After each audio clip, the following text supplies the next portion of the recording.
विदेशीले भाषा पढेर यही हामीहरू गर्ने तपाईँले बुझ्नुहोस् के तपाईँले बुझ्नुहुन्न के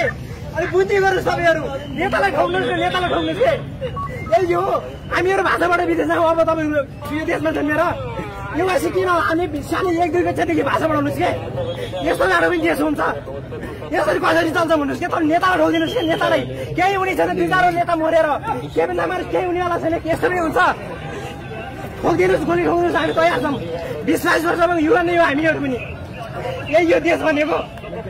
तपाईँहरू समयमै दोर्नुहोस् तपाईँहरू ठिक हुनुहोस् यस्तो पनि हुन्छ देश भनेको तपाईँ आफू कति वर्षमा तपाईँले गरेको यस्तो पनि हुन्छ 20-22 वर्षको बालखा मऱ्यो 18 वर्षको मान्छे मऱ्यो मेरो मान्छे मऱ्यो यही यो देश भनेको तपाईँ ड्युटी गर्नुहोस् जनतालाई हान्ने काम नगर्नुहोस् हिजो गोली हान्नुभयो तपाईँले यस्तो पनि ठिक हो यो हामीहरू पनि पढा लेखा हौ हामी पनि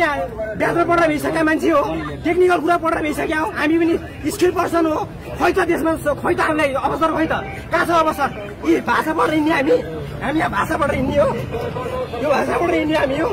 यो भाषा पढेर हिँड्ने हामी यो भाषा पढेर हिँड्ने हामी हो यही हामी असर पर्ने हिँड्ने अब तपाईँहरूको नानातिनाको लागि हो यो चिज तपाईँले पनि बुझ्नुहोस् के यो जनताले मात्र बुझेर हामीले युवाले मात्र बुझेर हुनेवाला छैन के यो कुरा बुझ्नुहोस् तपाईँहरूले यही कुरा बुझ्नुहोस् यस्तो पनि हुन्छ नालायक सरकार केपिएलले ठिक छ केपिएलको छोरा छैन त्यसलाई के थाहा छ भने के त्यसलाई के थाहा छ त्यो जाँडालाई छोरा छोरी छैन त्यो जाँडा नाटालाई के थाहा छ यो जाँडालाई के थाहा छ कि मर्छ कि नरान्छ आज पर्फीले केही हुनेवाला छैन।